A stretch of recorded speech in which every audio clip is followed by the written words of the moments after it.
This is day 12 of the Russian invasion of Ukraine. The Russian troops have made significant advances over the last 1.5 weeks, but major cities still remain under the control of the Ukrainian government. Coming up on your screen is a map tracking the Russian assault on the ground. As you can see, Moscow has launched its attack from 3 main sides: the north, the south, as well as the east. The areas marked in red showing where Russia has made gains in the last few days. The main battle is for the Ukrainian capital, Kiev. Any Russian attempts to take the capital have been stalled in the last few days. A bulk of Russian forces still situated nearly 30 kilometers from the capital. But analysts suggest that the Russian progress has been slow. This means the Russians have had a brief operational pause. According to the UK and the US defense experts, the military column is dealing with fuel and food shortages and staunch Ukrainian resistance from all sides.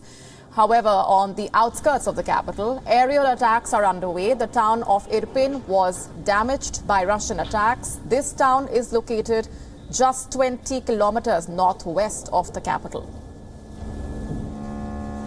Chernihiv, also located on the outskirts of Kiev, faced a massive Russian assault. The city was battered by aerial attacks.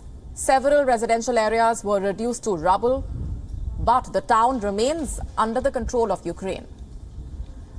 Talking about the other city in focus, Kharkiv, Ukraine's second largest city. It has faced massive aerial bombardment in the last few days. Residential areas have been hit by massive missile attacks, but the city has put up a staunch resistance to the Russian strikes. The main gains that Moscow has made are in the south of the country. Russia took control of the city of Kherson, the first city to fall in the country. Controlling Kherson also means Russia will control a crucial water source strategically located on the river. Moscow could use Kherson as a vital base. It will also allow Russia to restore water supplies to Crimea.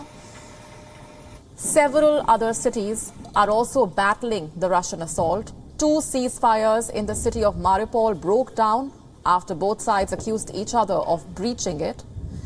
The southeastern port city remains under Ukrainian control, but it has been encircled by Russian forces. If the Russians take the city of Mariupol, it would help them create a key land bridge linking Crimea to the rebel-held areas of Donetsk and Luhansk.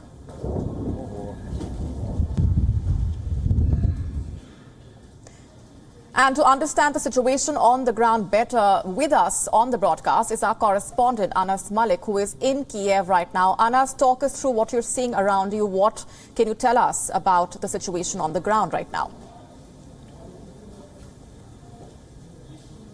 Well, Molly, the city of Kiev is more or less of a ghost town, which seems abandoned. If I could just show you around, I'm standing at the St. Michael's dome as well. And at some point, this is the city center. This used to be full of people, and you can see it's abandoned. There is nobody around in here at the city center. Now, not just here, across the road here, right in front of me, is St. Sophia's Cathedral as well. That's also a prominent place to visit in the city, but that also is a deserted look. The city is fortified. There are army checkposts just around. If I'll just show you, right behind me and a couple of in the city center, there are a couple of army checkposts that are here, and they are checking you through. They would want to see your ID cards every now and then. There's literally a checkpost every 100 or 200 meters, and they would be asking for your press credential that has been issued by the authorities over here. Then they would be seeking your press card.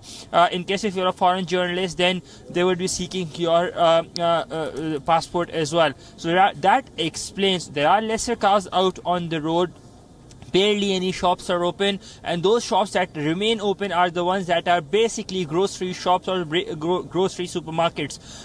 Cafes are closed, banks are closed, some hospitals are running, a couple of ambulances you might see, but more and more police and military vehicles deployment on the road, and they'd be the ones who are making a move on the roads of Kiev itself. Molly? Right. Anas, what can you tell us about the access of the residents to food, essential supplies? You're telling us that only some of the essential shops are open, but to what extent can they actually access those shops? And what about withdrawing cash and access to other essential items? Well, only some ATMs are working. Some gas stations are working. Prices of commodities have risen up over here because of the fact that commute is not now easy, because Russia has targeted about 15 gas stations as well that are around Kiev city. So getting gas or gasoline is not easy, or getting petrol for your cars is not easy. That is making the cost of commute much more higher. That being said, as we speak, the daily life necessities are being brought in trains from the western city of Lviv to the central city of Kiev, not just to Kiev but to other parts of the country as well, wherever the train system is running. That is what it is dependent on, and that is the reason as we speak there are lesser shops that are open, just some shops that are open, but the ones that are, they have ample amount of supplies. Also, it is pertinent to mention that the citizens only go out as and when they need to. The reason we're not seeing many people around, wandering around over here at city's main attraction or main sightseeing attraction, or the city's central square, that is the reason. So barely any shops are open, but the shops that are, they've got supplies over there, at least for the time being. Molly? Right. Let's also talk about the situation in other parts of the country. And we're looking at the ceasefire in Mariupol that also broke down.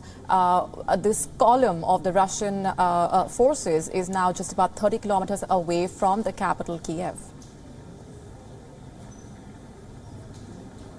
Well, yes, we've heard reports, we've been reading reports about it as well, that the Russian forces are closing in on the capital of Kiev.